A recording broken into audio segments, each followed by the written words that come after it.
Aujourd'hui, j'ai envie de te parler d'un réflexe tellement humain. Un réflexe qu'on retrouve autant en accompagnement pédagogique, en gestion, en coaching, qu'en relation aussi avec les enfants.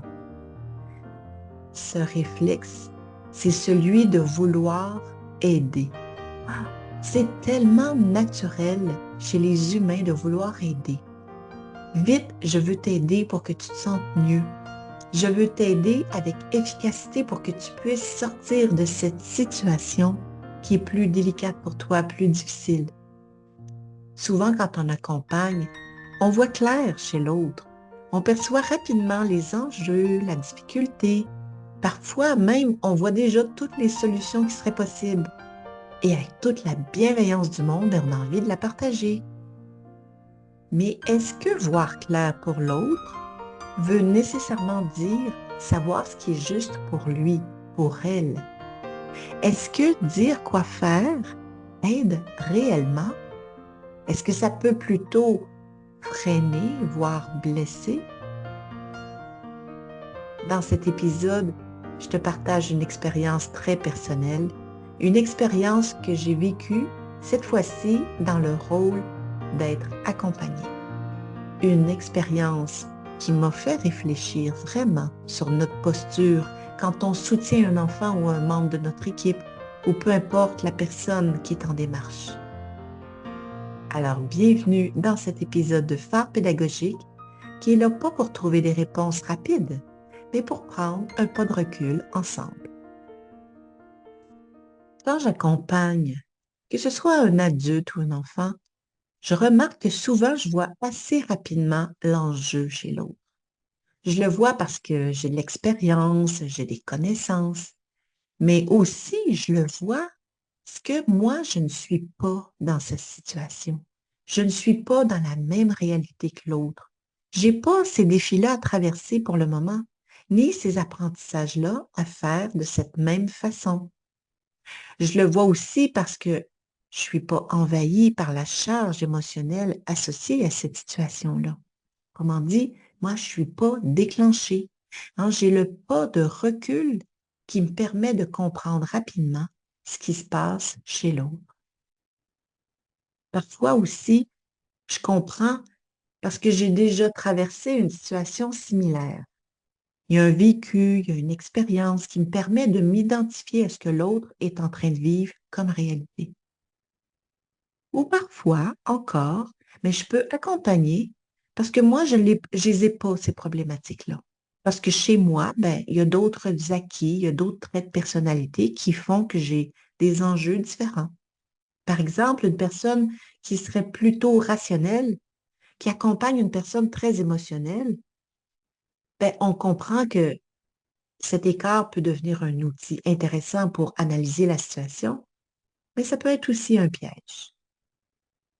Dans le fond, peu importe la raison, le fait de voir plus facilement ce qui se passe chez l'autre plutôt que chez soi peut très vite nous amener à interpréter. Notre cerveau adore interpréter. Alors, interpréter, c'est prendre la posture qui m'amène à dire, oui, regarde, je comprends ce que tu vis. Et souvent, on ajoute la petite phrase, ah, moi aussi, je passais par là et je le sais que c'est pas facile. À partir de là, bien souvent, deux choses peuvent arriver.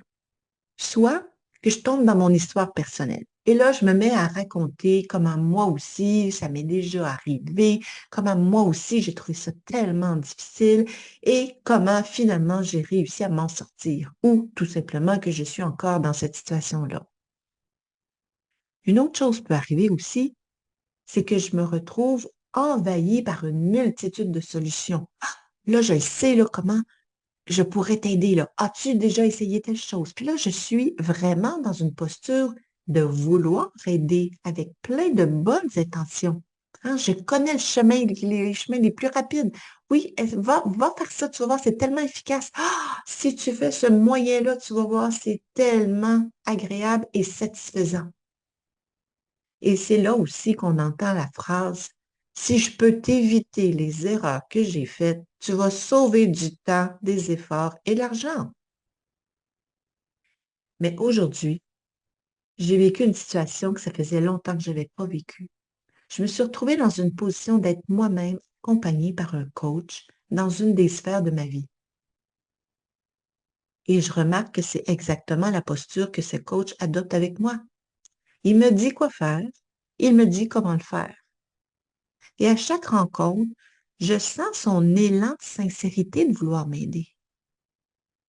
Mais la dernière fois, là, quand je lui ai nommé mes réticences face à certaines solutions qu'il me proposait, ben, il a répondu en m'offrant des solutions pour gérer mes résistances. Résultat, ben, je ne me suis pas sentie écoutée. Je ne me suis pas sentie reconnue dans les enjeux que je rencontre et pas tellement respectée dans ce qui est important pour moi. Et ce que ça a fait, ben, finalement, je suis repartie chez moi plus mêlée qu'avant. J'étais un peu frustrée aussi, il faut dire, mais je me sentais aussi comme un sentiment d'être pas correct, d'être inadéquate. Donc, vous pouvez imaginer qu'il y avait encore plus de résistance. Après cette rencontre-là, j'ai fait quand même un travail d'introspection, démêler toutes les informations que j'avais reçues, reconnaître toutes les émotions qui étaient encore dans mon corps pour me réaligner sur ce qui faisait plus de sens pour moi. Je crois sincèrement que cette personne se dit qu'elle gagne du temps en agissant comme ça et qu'elle m'en fait gagner aussi. Mais quand je me remène dans mes chaussures, ben, je ressens pas ça du tout. Au contraire, quand je prends le temps de m'arrêter, là, je me sentais tirée vers le bas, démotivée. J'avais perdu de l'énergie. Je me sentais plus mêlée que jamais. Puis dans un flou, oh boy, où on s'en va? Je partage cette expérience-là parce que je reconnais en moi cet élan de vouloir aider en donnant des solutions. Et oui, voilà mon mea culpa. Moi aussi, ça m'arrive d'être dans cette posture-là. J'essaie de plus en plus de me retenir parce que je le sais combien c'est pas aidant. Mais vivre cette situation comme accompagnée, ça m'a permis de ressentir encore plus dans mon corps à quel point c'est frustrant et parfois décourageant de ne pas être entendu dans notre réel enjeu et ni accueilli dans les émotions qui nous habitent, que ce soit la peur, le doute, l'insécurité. Et en plus, quand ensuite on est dirigé vers une voie qu'on n'a pas choisie, une voie à laquelle on n'adhère pas pleinement parce qu'on ne la comprend pas ou parce qu'elle ne fait pas de sens, c'est clair que là, les résistances montent aux barricades. Il y a aussi cette impression subtile qui m'est restée que si je ne fais pas ce que mon coach me suggère, si je ne fais pas mes devoirs, bien, ça va être malaisant de revenir vers lui pour lui demander de l'aide. Ouais. Fait que c'est plus subtil, mais j'ai pris conscience quand j'ai vraiment observé ce qui se passait à l'intérieur de moi, qu'il y avait le lien qui se fragilisait, hein. La confiance était ébranlée. Est-ce que j'ai le droit de ne pas adhérer à 100% à ce que tu me proposes et de continuer de vouloir avoir ton aide? Hmm, que c'est intéressant de vivre cette expérience d'accompagner. Et moi, je trouve que j'ai quand même la chance d'avoir des outils hein, pour m'observer dans mon discours intérieur, de m'offrir un accompagnement par rapport à toute la charge émotionnelle que j'ai rencontrée. Mais quand je me mets dans la peau d'une personne qui n'aurait pas ces outils-là, mais je comprends conscience à quel point ça peut nuire au processus de l'autre. Alors, je suis encore plus convaincue que donner des solutions à quelqu'un qui ne les a pas demandées ou de ne pas entendre les émotions, on nuit vraiment. Je vous parle de tout ça parce qu'il m'arrive de rencontrer des directions, des conseillères qui veulent tellement aider leur personnel de cette façon-là, en se disant quoi faire pour que ça aille mieux.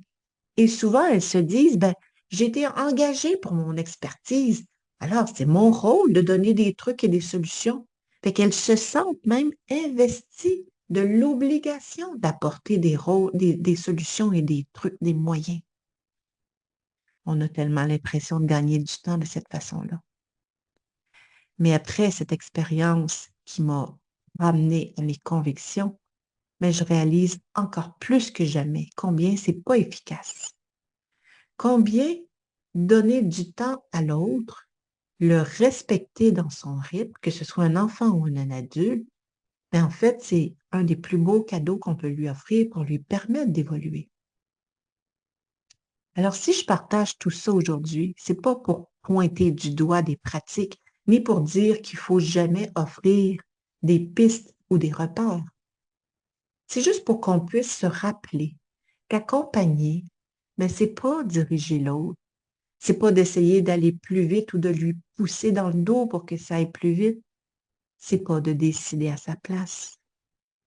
Que ce soit un enfant ou un adulte, chacun a besoin d'être entendu dans ce qu'il vit avant d'être orienté dans une voie ou dans une autre. Et si cette personne-là peut même choisir sa voie, c'est encore mieux. Et même si on a l'impression de ne pas avoir le temps, parce que la vie va vite, quand on respecte le rythme, quand on accueille l'émotion, quand on prend le temps de marcher à côté plutôt que devant, mais on soutient bien plus que des solutions. On soutient la confiance en la personne, qu'elle elle ait plus confiance en elle-même et la confiance dans la relation. On soutient aussi l'autonomie, que la personne, elle développe cette aptitude à trouver ses solutions. Et combien le lien s'en retrouve enrichi, plus solide par toute cette confiance qui est établie dans la relation. Alors, je laisse ici cette question. Où gagnes-tu vraiment du temps dans ta façon d'accompagner et où pourrais-tu peut-être en offrir davantage? Mon nom est Suzanne Dano. Merci d'avoir pris ce moment avec moi et à très bientôt dans un prochain épisode de Phare pédagogique.